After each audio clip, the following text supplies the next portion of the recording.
Welcome, everybody, to Tammy Tuesday, the podcast of life, love, and purpose.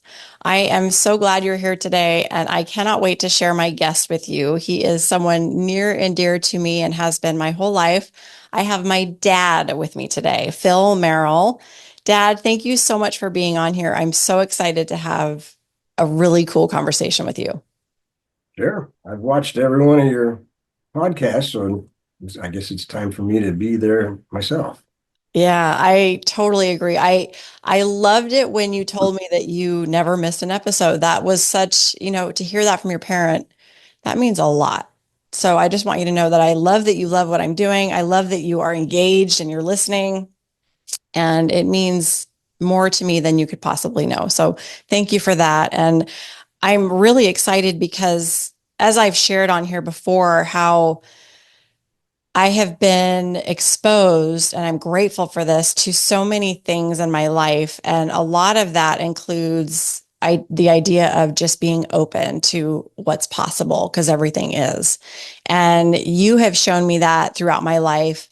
Mom has shown me that throughout my life. And I have been super, super grateful for that experience. And as I've woken up, is the best way to say it, and have started this spiritual journey that I'm now deeply on.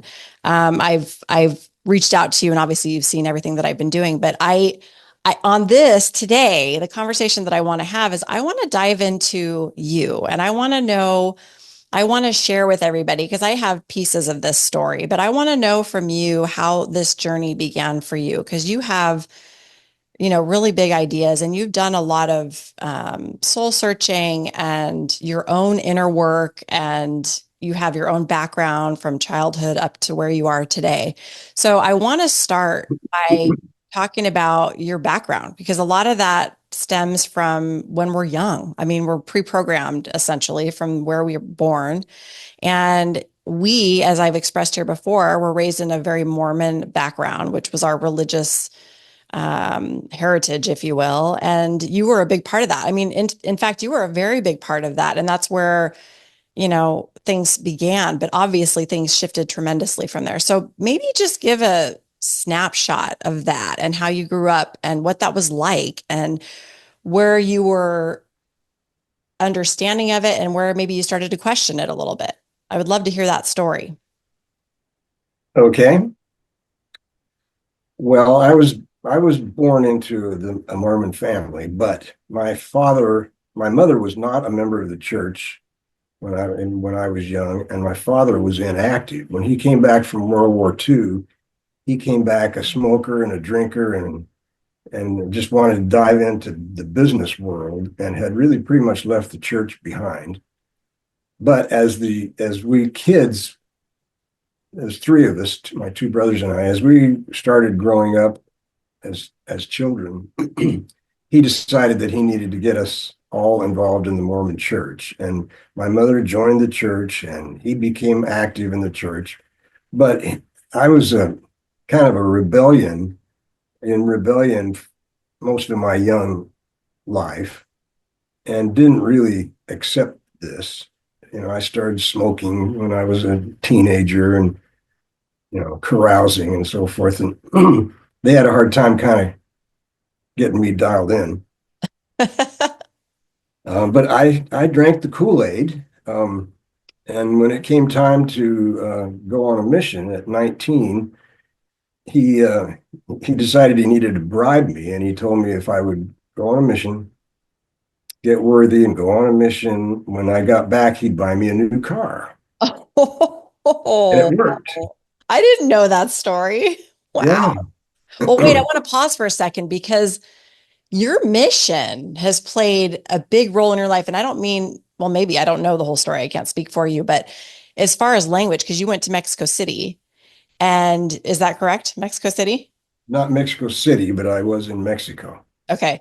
But on your mission, and that's what began your interest and your continual use of the Spanish language. I mean, you are 100% fluent in the language. It's incredible, you guys. Seriously, this man, if you were on the phone with him and you couldn't see that he was just a white male, you would think that he was Hispanic. His accent is immaculate. He can speak language. He can speak the slang.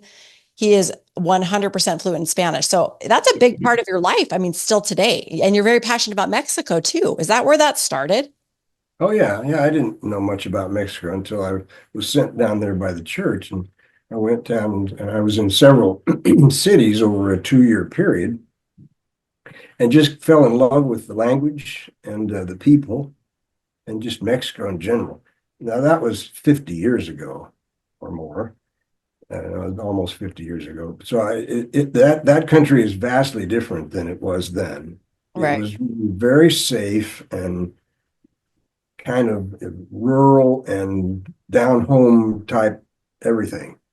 It's not like that anymore in a lot of places, at least. Hmm. I fell in love with it, and the language was something that I was just absolutely fixated on, and I've been fluent in Spanish ever since. So that's a long time. Yeah, it's always blown me away, and it's affected your kids. I mean, Nikki, who recently passed, she was very intrigued by the language as well, and went and spent some time in Costa Rica and learned the language. I minored in Spanish in college. I mean, it's a big part of our life. I think you've had such a huge influence on your kids around that culture. And obviously, we're all lovers of Mexico and the culture and the people. So I'm grateful to that too, because that's just another exposure that I've had throughout my life. So that's cool. So going back to the mission, you went on this mission and you were bribed with a car, which is pretty cool. So then what happened? Well, like I said, I drank the Kool-Aid. And so when I came back from the mission, I was just totally engaged with the church and moved through the ranks in some of the positions and so forth. And uh, I became a bishop when I was about, I don't know, 28 years old or something like that. So which was very young, and I was totally good with it. That was my whole life, was the Mormon Church and all the doctrine, and I know it inside out. But when and your mother and I were married in the temple, and very active in the church when you kids were real young. What started a different path was a little book that your mother and I found in a bookstore up in Sedona called Listening. Oh boy, Listen, sorry. listening. Muted. Should have muted that phone. Sorry. That's okay. So yeah, I remember you telling me the story. You found it in a bookstore. And the book at that time, I mean, Sedona was still Sedona, but that new age stuff was, I mean, this wasn't a mainstream thing. This was totally off the beaten path. Yeah, that's right. You happened to find this book. So keep going. So on the way home, one of us read the book to the other one. I don't remember which way it went. And it was called Listening. And it was all about finding that inner voice that you can listen to that for guidance. And the Mormon Church has always talked about this thing called the still small voice. So it resonated with me. But as I started putting some of these ideas into my sermons as a bishop, it, the authorities, state president and so forth, became quite concerned, and eventually they released me as a bishop because they thought I was going down the wrong path. Oh, wow. So you were starting to talk about it, and they were like, not Yeah, here. yeah. Because the Mormon Church, like all religions, wants you to really adhere to what the leadership says, and they give lip service, if you will, to listening to your own inner voice. But if there's any difference between that and what the leaders are saying, you know what they want. So They shut it down. yeah, that's basically what happened. So I just thought, well, fine, I'll just go on my path. And I started, and your mother and I started looking at different things. One of the things that came along was this whole Ramtha idea and book. But one thing led to another, and that's been now 40 years ago. And I just kind of gradually left the Mormon Church. And of course, your mother and I got divorced at some point not too long after that. And I went on my merry way and I've never gone back to church. I've never been excommunicated from the church, but I never went back to the church. Well, really quick pausing. So when that happened, how was that received by your family? Like what happened? What was the communication? What happened when you made that choice? Because your parents were still alive when that happened. Oh yeah. The relationship with my parents got pretty strained, and but right away I moved to Illinois as a part of a job. So I was away from them, didn't spend a whole lot of time with them, and like I said, our relationship was not very good. And my relationship with my mother was always very good, and she was a sweet angel. But with my dad, I didn't really get close to my dad until he was like 88 years old, and he lived to be 92. In the last few years of his life, he and I got very close. It didn't have anything to do with religion. It was almost all business. But anyway, the relationship got repaired, and I am very grateful for that. But I never did go back to the church, even when that happened. So I just kept exploring things, and one thing led to another. And after 40 years of this, I think I've explored every nook and cranny of metaphysics that you can possibly find. And don't know how much more detail you want to get into on some of those things, but Well, no, I one do. I do. That's what I do want to talk about the details of those things because, it's just like any of us that sort of have, and just because there's no other term I can put to it when I think of it is an awakening, right? An awakening of sorts. And you realize that there's more to this than maybe you had originally anticipated or that you were raised with or that was taught to you. And it becomes, like you said, even it's interesting because the book you started with this was all about your inner voice, which is purely coming from inside of you. And so that's when typically something changes in people's lives. A lot of times it could be a trauma, it could be a death, it could be some sort of an event in their life that kind of shakes them and says, okay, wait a minute, I need more. This isn't enough. I need more, or they're not fulfilled and they've hit every accolade and have made every achievement, but yet there's still something's missing, right? So for you, this was truly stemming from just a new awareness like, well, wait a minute here. That resonates with me. So this book clearly was just cracked the door open for you to start exploring these things. So, and you went down this path as you were talking about. Now, in the path, when you were starting to discover this, were you starting to experience because you were learning, you were right, you were in ingesting all of this information. And just like you said, every nook and cranny you explored, you wanted to know more about it. As you were doing this, what types of practices were you beginning to implement into your life that were making it even bigger and more? Like what started happening to you? well, meditation became a focal point and has been ever since. But mostly it just was exploring and reading and internalizing for myself. This never took on an aspect of trying to teach it to other people or even really find other people to share my views with other than the gurus, if you will, that I found along the way, which I spent a lot of time with. People like Dick Sutphin, who has passed on now, and did all kinds of seminars up in Sedona that were really out there, and I enjoyed that a lot. And a lot of others. The guy that book that I sent you, the guy that pulled all that together, Mike Dooley, has been prominent in my life for 20 or 25 years. Yeah, I just touched on that book on another episode recently, talking about the Great Awakening. That is an amazing book. I mean, it touches on so many things that I already feel and know in my heart. But then it's just like what I'm discovering on my path is when you read and absorb new information from different resources and different places, it's you ask that question, does this feel right to me? Because, you're going to come across things that maybe don't feel right to you also, and you have to discern that within yourself. But I will say when that book, you were spot on knowing that book because you've been able to clearly see my journey and we've talked a lot about it. And I've also exposed myself with it through this whole podcast that I've been all the conversations and the people and the things.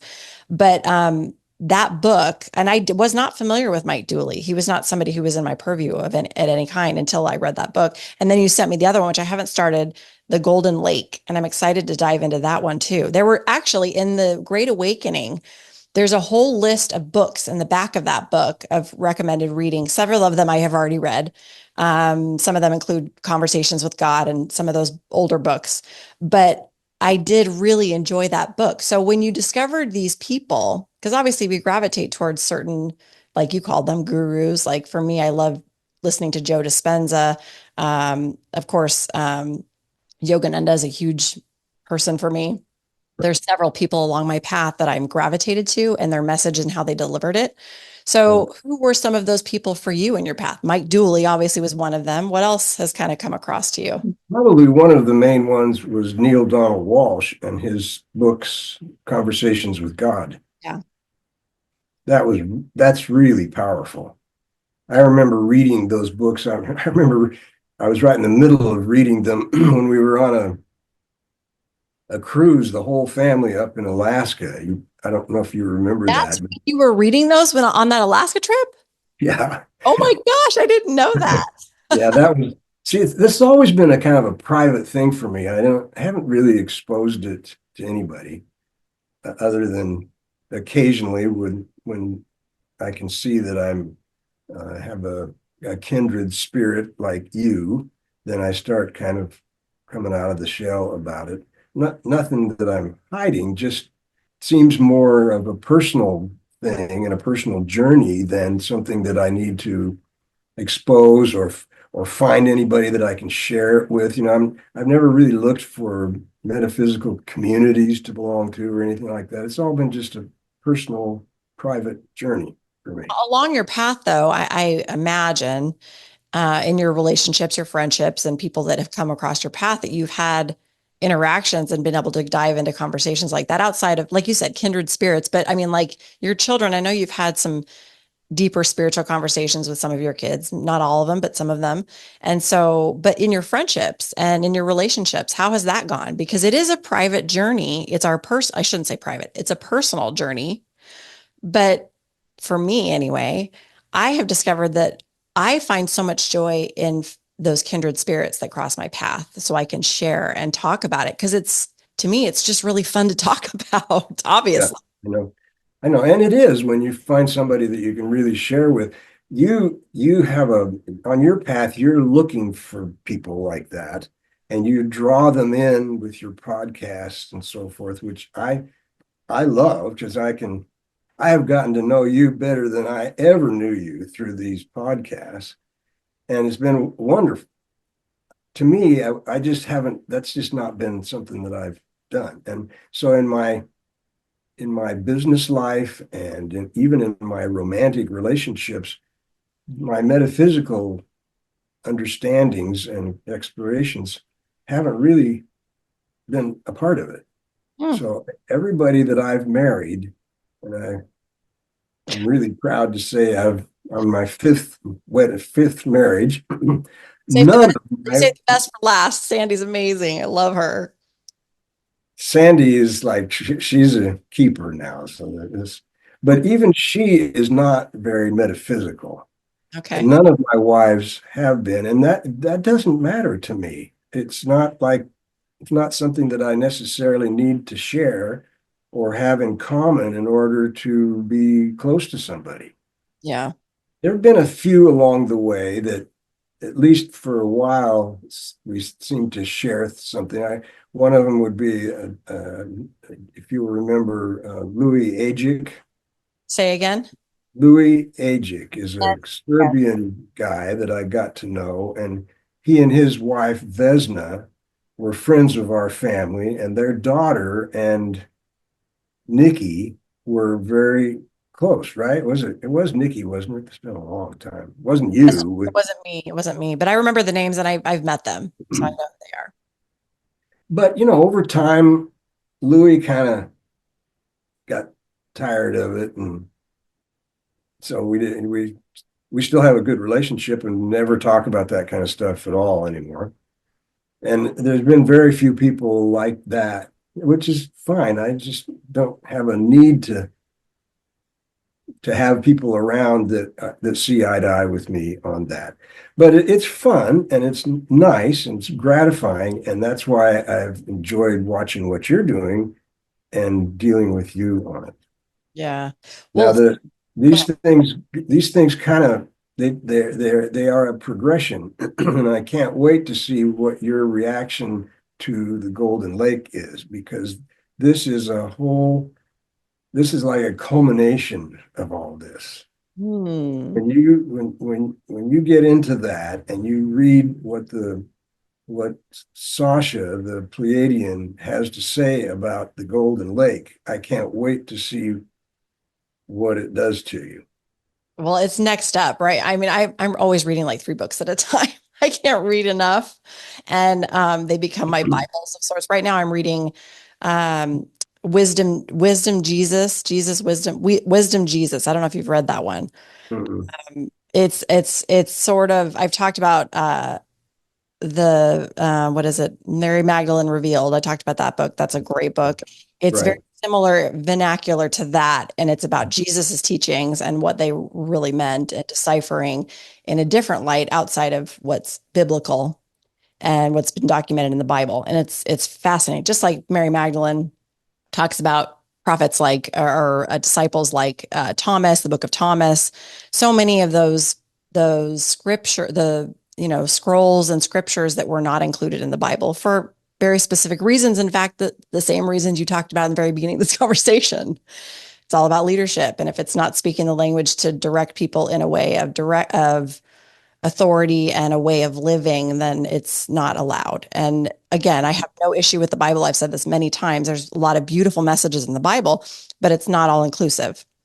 So that's where I kind of stand with it. So these books that I read, speaking directly to Christianity and Jesus and his message and his all of the things that came along with that, I find it very interesting because it's just one snippet of so it's like a drop in the ocean of everything that there is, right? I mean, it's just one little piece of the story, the infinite story. And when I was listening to or reading, not listening because I read the books, I don't listen, The Great Awakening, I had told you we had talked about because I Pleiades is a big part of it and extraterrestrials and how connected we are to the universe of everything that is.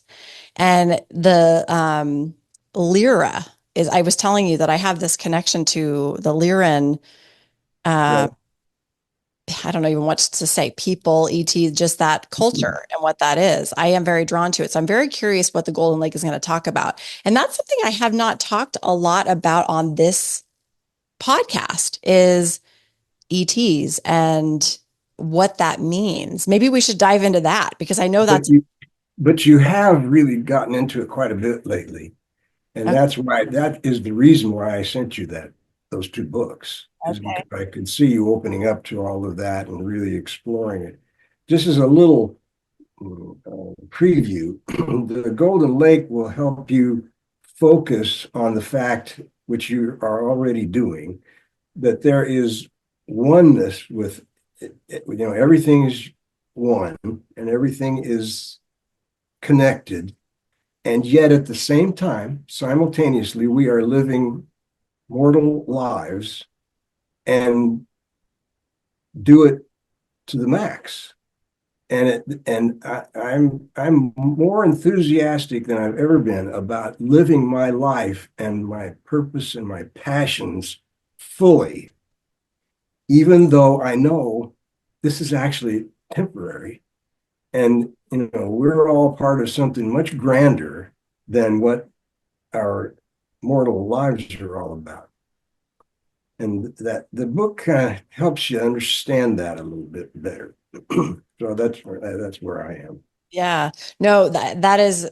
and that has been at the crux of my discovery and my waking up and my journey is that we truly are connected. In fact, that the Wisdom Jesus book that I'm reading currently, I was just reading some this morning, and every piece of literature that I'm drawn to or that shows up at my door, like the ones you sent me, they talk about that, and that is to me that is it. That is, and also speaking about purpose, it's just being part of that. I look at everything that we're doing. We're just one little lens. Us as individuals, we're one little lens in an ocean of everything, and so we're all experiencing things in our own experience, but it's really truly part of one huge experience. And kind of all of us participate, like a cell in a body. Like I'm one cell in a human body, you know? And let me expand on that a little bit. Have you gotten into this idea of fractals? Explain Do what you you know what do you know what a fractal is? I have heard this term and I've read about it, but I tell me what elaborate.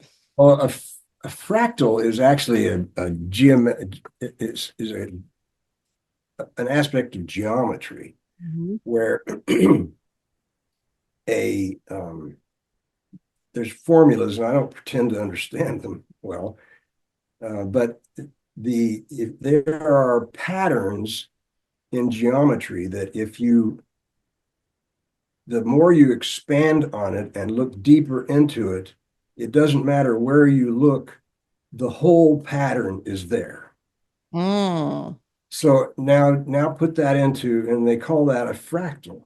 So, but here's the example that I think you'll be reading in that book is if you have a picture of an apple, you read about this? If you have a picture of yes. an apple on a piece of paper and you tear it up into 100 little pieces, to put it back together, you've got to like put a puzzle back together to get the full picture of the apple. But in a spiritual way, if you tear up the pieces into fractals, every piece has the entire picture of the apple. Hmm. That's a true fractal. That's the way we are. So as particles of God, if you will, we have the whole thing inside of us. That's how we are one. That's the fractal. Right. So once you It's study that a whole in little its bit, own. what? It's whole in its own. Yes. Yeah. Yeah. And there's a dichotomy there. It's really that's a it's hard for our finite minds to get a, a, a grip on this, but to be a whole and yet be a part of the whole at the same time simultaneously, I think we can only get an intellectual understanding of that, and to really experience it is going to be something more than just studying it and thinking about it, Yes. You And can get it from knowledge. yeah, Yeah, it comes from I'm on experience. that all the time, but it's that one is slow coming, I think. Well, you know what it makes me think of? Two things. I got one visual. You know those paintings that you see Yeah, I almost know. like mosaics almost, but it's like you if you back out People, and you zoom in people, and it's the whole thing right there. right. That's what I when you were explaining that, that's what I was visualizing. Yeah. And then beyond that too is when people talk about things like when they have NDEs and they leave this physical experience, this human body experience, and they talk about the experience of I've never felt that complete. I've never felt that much love. I've the light. It's just all encompassing. It's one of those things that we're not meant to feel. That we didn't come here to feel that here because we already feel that when we're not here. And when we're here, we're as a fractal, we're complete, right? We're perfect beings because we just are. We're part of this whole, right? But yet we Mhm. get to experience these things and all it is, that's what Conversations with God talks about too. And a lot of other people in books is Right. that we really are just here to experience. They're not lessons. They're just experiences that we're seeking and that we want to be part of that take it back to the whole, right? I mean, it's perfect. Yes, exactly. Exactly how I see it. And the way you do that to the max by following your passions, finding your purposes and passions, and just really going in that direction as much Yeah. as you can. And Exactly. that's what I'm doing. Well, that's, and you know, it's funny because in my path and the life that I've lived and the relationships that I've had, I've watched people go after the things that they're passionate about, and I've seen how they evolve and the things that happen and how they transpire and how they come off in the world and how people see them and themselves and all these things. I mean, I've really just done a lot of observing because that's what I think that's one of my gifts in this life is I'm an excellent observer and listener. And Mhm. in that, I've watched and I've seen how people's lives are, and this is only from my perspective. Of course, everything's perspective, right? But when I look at this and I watch this from the outside and I've seen what that looks like, it really is that. And this was a recent conversation I had on here too, which was it's really, it's not about your finding your purpose. Like your purpose isn't what you do. Your purpose is who you are. Your purpose is you. You are already perfect. Your purpose is being lived by experiencing what you're experiencing. And when you experience the things that you're passionate about and that you're drawn to, these are part of your purpose because it's who you are.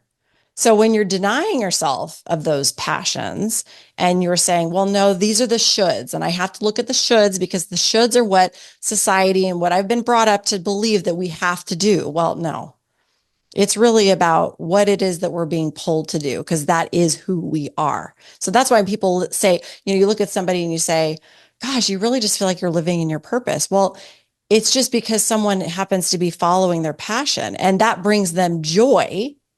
And therefore, they vibrate at a higher vibration so they can manifest and create the life that they want, the life that they are. And it's just, it's beautiful to watch. It's just mind boggling how it works. It's magic and miracles all the time. I love seeing you unfold all this. It's nice. But It's, I think you're just doing a wonderful job of what you're doing. I love it. Like as you know, I'd never miss any of this, never miss a one because every time you unfold more and make your points better and better, and it's a beautiful thing. oh, thank you. That means a lot. And it's funny, the thing that I'm realizing too, and this has been one of my biggest experiences slash things that I've learned, is that like, and kind of like what you said, this isn't about me teaching or preaching or trying to say, oh, but you got to understand this. It's just me sharing because that is my passion. It's who I am. It's who I am. So I like to express it. And also, another thing that I've learned is that when we express, when we talk, really that's still for us. That's still part of who we are. We can think that we're teaching somebody a lesson, but really we're really teaching ourselves a lesson if we would listen to ourselves, right? Yeah, absolutely. Yeah, it's pretty amazing. So I want to, so talk to me a little bit about your brothers. Do they, have you had these kind of conversations at all with your brother? I know that you kind of, this is your thing and you're fine and you embrace with the fact that that is, but in your family, outside of your parents, has this been anything that's come up with them on any level? Well, Walt, I have two brothers, Walt and Steve, and Walt has always stayed active in the church, and he's gone down that path and tried to follow it to the best that he can. Steve kind of rebelled, so he didn't really go any particular direction. He just rebelled. But Steve and I are very close, and I think he's just a wonderful human being and very soft and you know happy inside of himself and the marriage that he's in right now and so forth. But no, not neither one of them have ever gone down any kind of a metaphysical path that I've been able to see.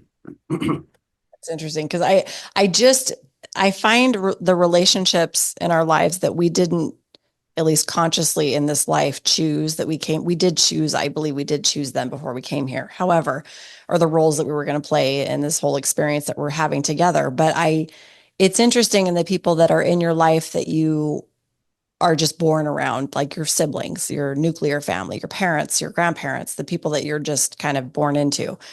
I find it so fascinating because in my journey, I've always had really amazing relationships with the people in my life. And it's because I've happened to enjoy them as people.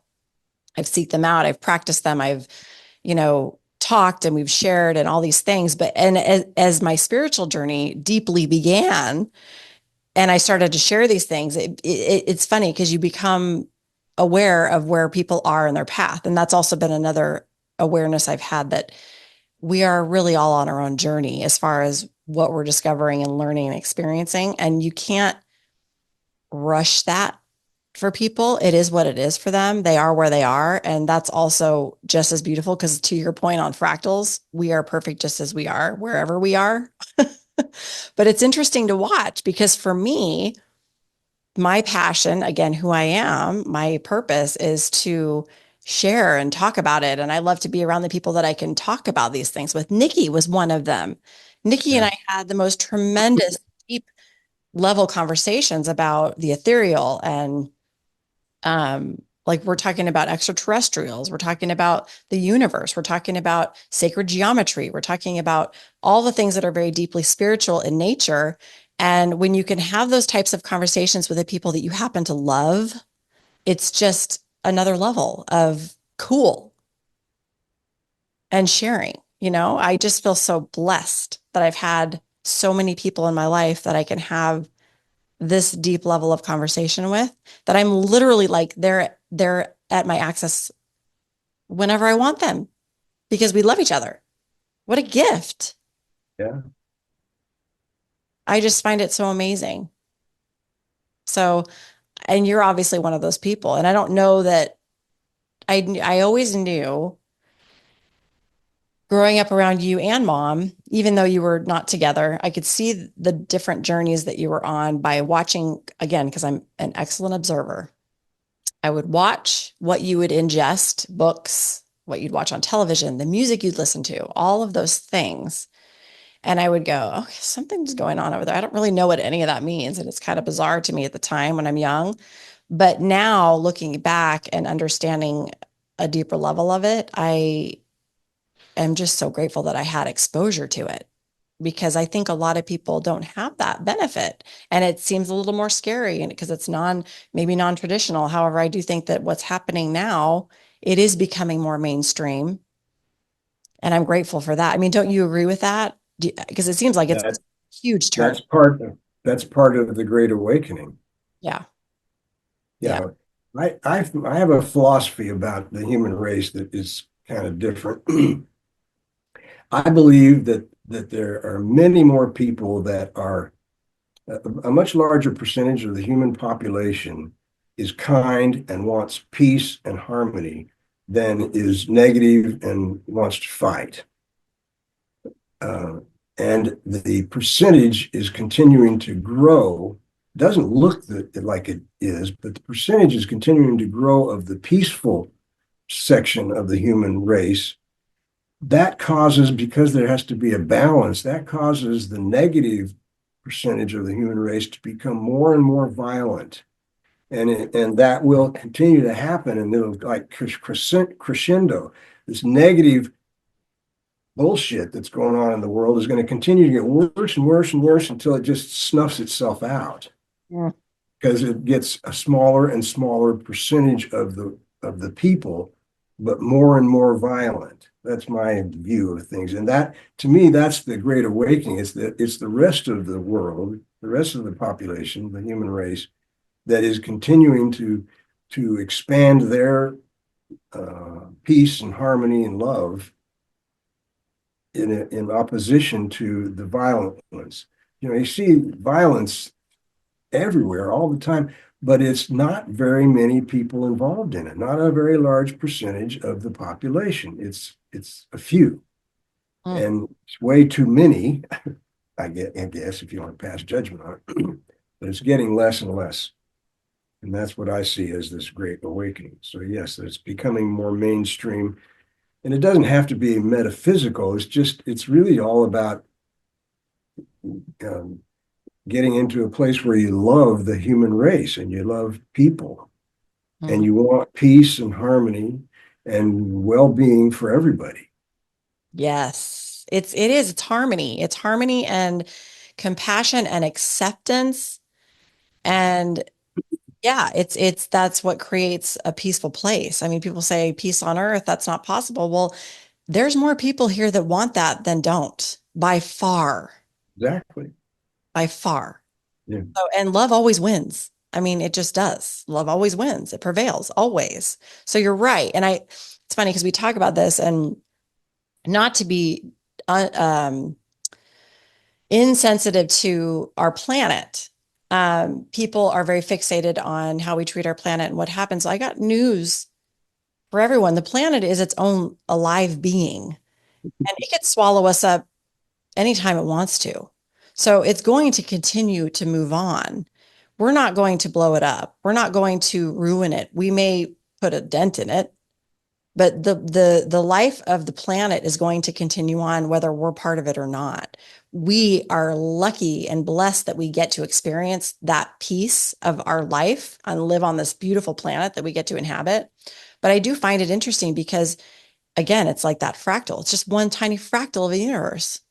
And it's perfect just how it is. Um, we don't have that much power because we are all, right? Yeah, we don't have that much power, and yet we have all the power that there is. That's what I mean. And yet we are all. So we don't realize that the power is within us anyway. So it's not like as an individual we have, like when you talk about the people that are not keeping the peace, the war starters and the leaders that are trying to dictate and all the things that create violence and war and aggravation and all the pain and suffering that happens in this world. There's plenty of it. There's no doubt. There's a lot of it. But like you said, the peaceful side of the planet, people, us as beings of light and love are inherently good. All of us, even the evil people that we think are evil, because we're passing judgment on their experience. And we think that they have this power over, they don't, because we're all connected. We're all part of it. It's just one little piece of the whole story. It's one fractal of the complete. I don't even know how to put it into words, but the way you express the fractal, it's difficult to understand in this plane. It is. It's very complex. Mhm. But it's all that there is, and we will eventually not necessarily understand it, but live it and experience it. Yeah. So have you had any experience? What have you had any metaphysical experiences of your own that you can share? Any cool stories? Um, the short answer is no, but the long answer is that that's my whole life is that. Right. But let me change the subject a little bit to something that's kind of interesting, and that's extraterrestrials. Yes, let's do it. I have from all of my reading and so forth, I have a view of what that's all about that is probably a little different than most people. That is, um, it looks like the the all that there is put out civilizations, myriad civilizations. The human race is one. The Pleiadians is one. The Lyrans is one. I mean, it goes on and on and on. And these civilizations came out of the oneness to develop and have the experiences and have God experience whatever it is they're going to experience, and then and continue to evolve. And while we're in third or fourth density here, the Pleiadians are now in fifth density, still in human bodies, if you will, but they don't really mix it up with us, except as they really try to do it when they're called upon to do that. So to me, ETs are Mm, that they're not really they're They are part of a civilization that is developing, and it could be anywhere from third to sixth density. If it's third density, then they seldom have the ability to space travel any more than we do. Hmm. But if when they get to be fourth and fifth density, then they can travel, and so they can visit us, and they do. But it's not like I don't. It's not like the movies portray it, in my opinion. Yeah. What is your opinion? What do you think happens? I think that when there are encounters, it's because a more advanced civilization this is what I read all the time. So it's like I'm brainwashed, I guess. But anyway, it's like the Pleiadians or the Lyrans or any of these other groups. They want to help the human race continue to evolve because it's all one. We're all part of the same whole. And so, of course, they want us to, but at the same time, they give us our free will. They don't ever interrupt our free will because that is the whole purpose of incarnating to begin with, is to get the experiences and go ahead and experience everything and evolve as a race, as a society, a civilization. So the contacts that can happen are more spiritual than physical, is I guess what I'm trying to say. But Yes. there are physical. There's some evidences of it. There's a book called Messages from the Pleiades that I bought a long time ago. It's fascinating contact notes of a guy by the name of Billy Meyer in Germany.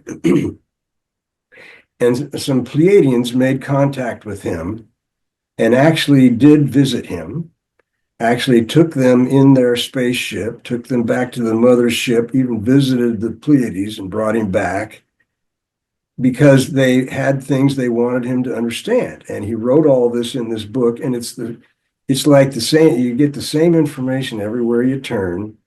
There's nothing in that book that isn't something that you would read in this Great Awakening book.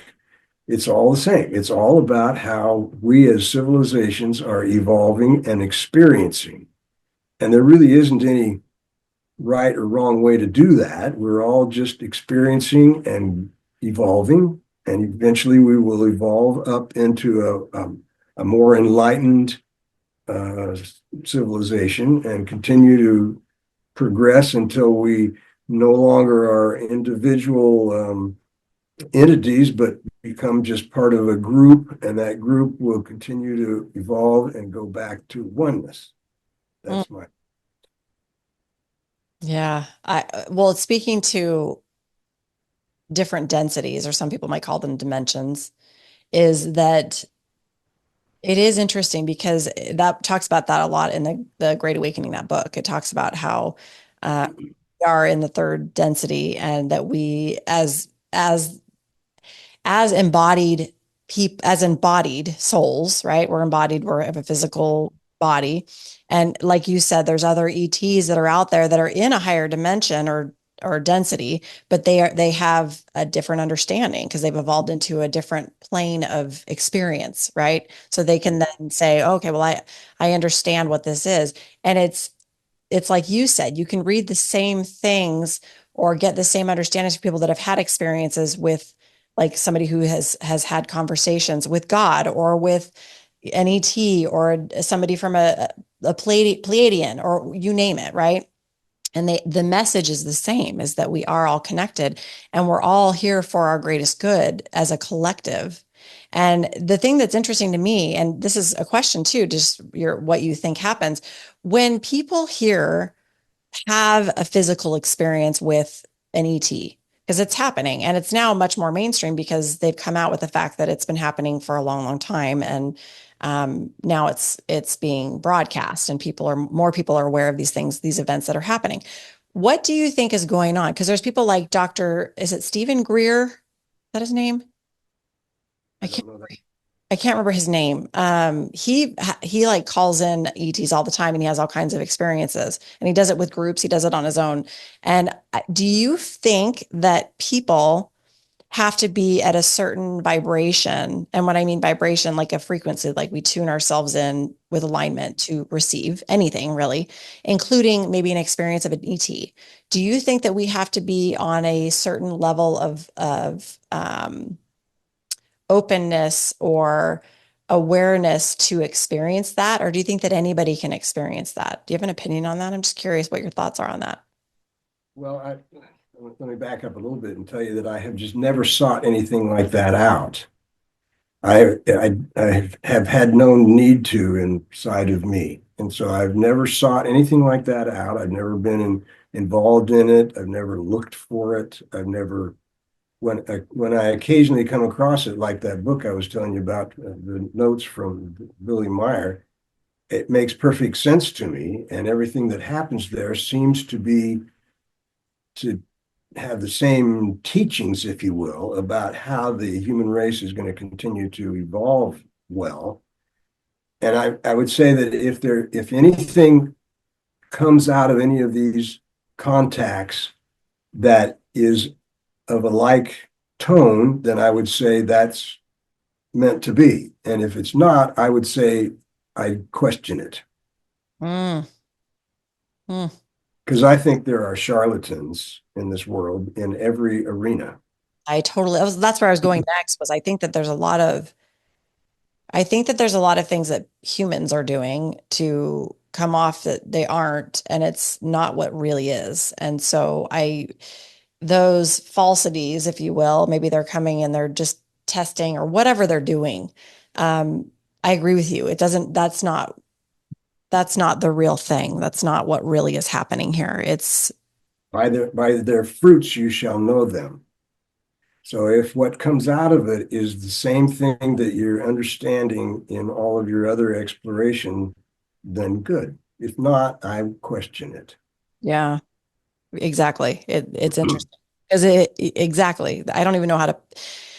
This is one of those moments where I wish words could do it, but they just can't. It's just a thing that you either know or don't know. And that's why I always say I wish and I can't wait, but yet I accept the fact that I can't just telepathically get a message out to the world as I speak. Can I change the subject a little bit again? Yeah. I would like to talk about passions. Okay. I have my life is so full of passion for certain things. And what's happened in my life is I am surrounded by nothing but pleasant things. Everything, don't get me wrong, I have my challenges, but the challenges always still are just, well, like I went through um, cancer, prostate cancer. I went through back surgery, and all of these things were to teach me less fear and more love and acceptance. And that's all I seem to find right now. I'm in a place that is so beautiful that this area in Florida is spectacularly beautiful, green and pleasant, and the people are wonderful. I have nobody in my life right now, nothing in my life right now that is negative unless it's there to show me something, like my physical stuff, which I'll talk about that for a minute because I think this is so interesting to me. I've had this back pain because of spinal stenosis for about 10 years. And I was always afraid of the knife. And I always wanted to create a spiritual healing of that, like a magical, miraculous healing, which never happened until I finally came to the conclusion that I was just being controlled by fear. And I put down the fear, and immediately this doctor came into my life and he fixed my back. I am now completely pain free. I'm still doing a little bit of the physical therapy work to strengthen things that got weak because of all that. but completely pain-free, out of all of the problems with that, and it was miraculous. It was just as much of a miracle as God bless those two ladies that you are close to in the little chapel. That is beautiful, wonderful stuff. This is just as much a miracle as what as the healings that you guys get there. Of And I course. think that's something that I had to learn. Mm, Fear was keeping me away from that. Same thing with the prostate cancer. They discovered prostate cancer, and it was not a very aggressive one. So we weren't really doing anything except monitoring it. And then all of a sudden, when I'm kind of like, okay, so what is this all about? Along comes a doctor with a procedure that is so miraculous. It's a non-invasive procedure with a long needle that he can go in with all this machinery. He can lay overlay MRIs, CAT scans, X-rays, and anything you can imagine, and it shows exactly where the malignant tissue is in the prostate, and you can go in there and cryo kill it, freeze it, and it's miraculous, and it's just as big a miracle as far as I'm concerned as going to the little chapel and having cancer completely healed miraculously. My point is, my life is so full of all that kind of stuff right now. I'm very, very happy. But I have a passion that I like to talk about, and I wanted to move into this, and it's horses. mm. I have an unreasonable passion and attraction to horses. And I see the human race as up until about 125 years ago was completely dependent on horses. Horses dictated a person's value, net worth, did all of the transportation, plowed all the fields, did the horses were we relied on horses extremely. I mean, had to have them. When the internal combustion engine came along, people moved away from horses because they had other means to do some of these things. But the connection between the human race and horses, I think, is in our DNA. Mm. And because it's been like this for thousands of years. You go back as far to whatever civilization you want, they had horses that were prominent in their civilization. So I can't believe that this human race can just move away from horses. And Uh, so I have a thing. It's kind of like a mission. I'm going to awaken the love of horses, the connection of the human race with horses. And I'm not sure how I'm going to do that, but I start by one horse, and I belong to an association of PRE horses, Spanish stallion horses, and I will over time create something so big that everybody's going to have to pay attention and realize that if they have any kind of a lack of interest in horses or a fear of horses, they can move past that. And once again, have the connection with horses that the human race has always had. So there, I wanted to wow, that was a lot. I have so many things to say. That go. that's amazing. The first thing you talked about, well, the main things I want to talk about are manifestation, um, what's the word? Our perspective and the horse thing. So first, manifestation, you talked about everything around me, all of your experiences, the people, the things, the events, everything is of love to you. Everything is in a positive light. You're happy and you're feeling whole and things are beautiful. Right Yes, along with that. Well, for first thing is we are constantly manifesting our entire existence. So when we're aware of the fact that everything around us is beautiful and love and great and shiny and happy, we get more of it because we're vibrating on a level where we can attract more of it, right? That's like the simple law of attraction. Exactly. Second, second, then the second thing is how we perceive it. Everything around us, like you said, it's a gift for us anyway. So once we change our perspective on everything that's around us, where maybe originally we might have said, well, that sucks. We might say, oh, not even say that sucks, just say, oh, I see that. Okay. Acknowledge, I'm aware. But actually, there's a lot of beauty in that, even though it kind of sucks. Because everything that we see, it's all about our perception of it. So when we change our perception of everything around us, everything can be seen as a gift and beauty, and it's happening for us. And what is this about? Okay, well, let me examine it. Okay, yeah, that really hurt. I'm not saying it takes the pain away because it hurts. Things hurt. But when you can just accept and say, okay, this is here, this is happening, but instead of why is this happening to me, it's okay, why is this happening for me? Like, what's really going on here? What's the underlying thing? What am I manifesting? Because I'm doing it. Let And me then, expand on that a little bit. okay. I just had a bout of chest congestion, some kind of a cold, I guess. And at first, I didn't like it.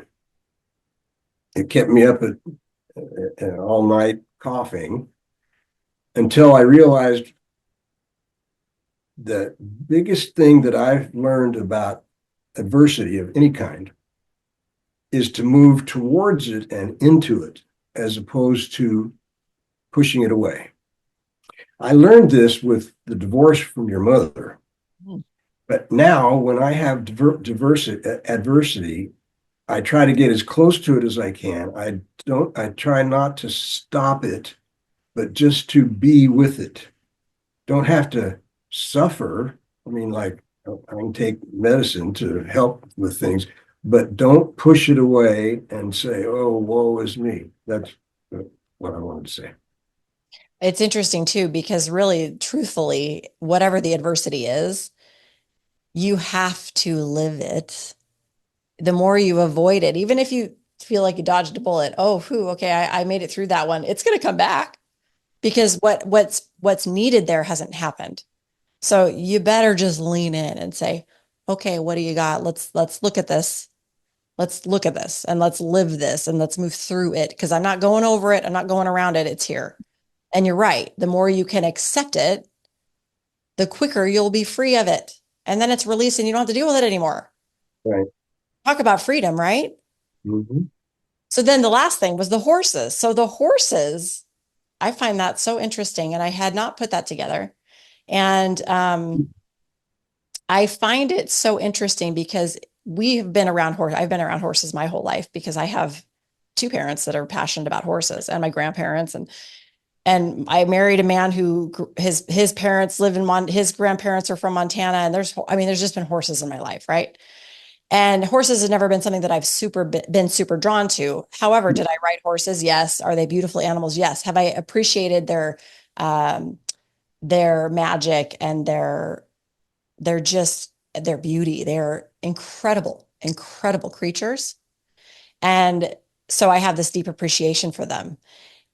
And I had not put together how you said dependent we had been through time. I mean, through time, human time, how dependent we've been on these animals in our lives to produce, to survive, to all the things that we do, create, build, move, all of it, right? And we even still, I think it's funny, even still in our cars, we still call it horsepower. We still call it horsepower all these years later. Yep. That's fascinating. And there's a reason. I think that's beautiful because there's an acknowledgement there. This is where it started. There's horsepower. I mean, think about just that term, horsepower. There's a lot to that. And it doesn't necessarily just relate to the power of an engine. There's a lot to horsepower. And I think it's really cool that you said that about I might just start with one because you're right. Whatever your passion is what you're going to create. So the fact that you're seeing how these horses have been so magnificent and how powerful and how much love and appreciation you have for them, it's beautiful that you want to help people remember that. and what that is and what it can be for people. And if there's fear around it, maybe there's something bigger at work here. And that's something to investigate. Maybe I intend to be involved in it. And Sandy works for well, Sandy's big into horses, and the horse that we have is her is the horse she competes on, and he's a magnificent animal. But she works for the sheriff's department in the agricultural area, and she takes care of the animals that the Marion County Sheriff's Department has to seize because somebody has abused them, not fed them well, or whatever. So just recently, yesterday, they had 7 horses that they had been taken care of, and they just took them to a a big ranch up just almost north out of Florida that's a rescue for horses. So these horses are now going to be well taken care of by a wealthy um, a British couple who they're very old, but they still fund this thing that's got something like 600 horses there, that they take care of them until they die of old age, and they get more in, but they honor the horse and make sure it's being well taken care of as opposed to just being slaughtered. Right. So we're pretty involved in all of that. I think that's really cool. There was another thing I wanted to go back to that I didn't mention, and this was a big one. When you were talking about your physical health, your back and your prostate cancer, and the fact that you acknowledged the fact that it was miraculous because it absolutely was. There is no difference between what you experienced to the person that walks into a place like the little chapel and experiences miraculous healing of their cancers where they don't have to do anything and it just happens. There is, to me, there's absolutely no difference in that because what's really going on is your belief and your acceptance of what's really bigger. That's going on here, and the allowance to so it can come in, so it can come Exactly. in and happen. You allow Yes. that to happen for yourself. That's the miracle. Yep. I couldn't agree more. Yeah, it's astonishing to me, and that's why I love hearing stories, and that's why when I talk to Sarah and Yvonne about those healings and how the healings are way even they really truly at the core have nothing to do with physical healings. I don't think. I think they have all to do with our healings of our heart and where we are in here and realizing our connection and alignment and oneness and connectedness. I gave my testimony at their when I had my back was healed in their church or their chapel, and my whole speech, and it's actually published in Yvonne's book. She published my whole speech in her book, and Yeah. it talks about our oneness. I don't know if I sent you that speech. I'm not sure if you saw that speech, but it's recorded. Well, I I'm have it recorded. I'll have to send it to you. You like it. I'm going to order her book anyway. So Well, you'll see I'm in there. And but the whole message in my healing was our oneness. And to me, every healing that happens is about that. It's about our connectedness. It's about our alignment. It's about our acceptance and our inner love and how much bigger this is. It's not about what's physically happening to me. It's way deeper than that. Way deeper than that. The miracles arise when you are open to receiving them and seeing them and acknowledging them. Like she said, getting in your car to go, making that choice to change your perspective, it makes miracles happen. you've got your old man kind of on the hook here today. Is there anything you want to ask me to talk about before we part? No, this was exactly what I was hoping for. It was beautiful and it was just an open, honest conversation about just your part of your journey, just a little slice of your journey and sharing and being open to talking about it. And I know, like you said, this has been sort of your own personal journey that you don't share out here like this. But the fact that you are one of my, for lack of a better term, super fans because you listen to every episode, I think it's really important that you were on here. And I'm happy that you were willing and you were able to do that with me because it means a lot to me. And I think that our conversation will enlighten a lot of people just in hearing us talk. That's all this is about. We're just putting out energy in the world. So I'm grateful. Is there anything you want to ask me? I can't think of anything. Okay. Well, I am so grateful to you, Dad. Thank you so much for being here. Thank you for being a cheerleader. Thank you for being a teacher. Thank you for being a student. Thank you for being all the things that you are in my journey. I love you to the moon, the stars, and beyond, as Nikki says, and I'm just grateful to you. So thank you so much, really. I admire you so much. I mean, there's so much to admire about you. You're beautiful, intelligent, and successful, and I am very proud of you. Thank you. That Oh, means a lot. I love you to pieces too. Thank you. I feel the same, and I'm grateful that I can experience that kind of love in this realm because I feel it. It's very palpable, and I'm so blessed. So blessed. So thank you again. And to all of you listening, I hope that this was as inspiring and helpful and valuable to you because it certainly was to me. I don't know if any of you out there have had this kind of conversation with someone that you love as much as your parent, your very own parent. It's gold, and it's something that I hope you can experience in your life with people that you truly love and are close with because it's pretty special. And if you feel called to share this with people that you do know, you never know where they are in their past. So please share. Don't hesitate because it could really change someone's life to get messages and information that you just don't expect. And I'm also very grateful to you for just listening. If you're listening to this, you can also view these. We do record them. We are on YouTube. We have a YouTube channel. So be sure to check that out and you can like and subscribe. We love the comments. So if you have any questions, comments, anything there, please leave them. Also, my website, tammytuesday.com, you'll find the episodes there, as well as just additional information, blogs, and things like that, and social media at Tammy Tuesday Life. And always leaving you with lots and lots of love and light. And remember, life, love, and purpose, it all begins with you. Peace out.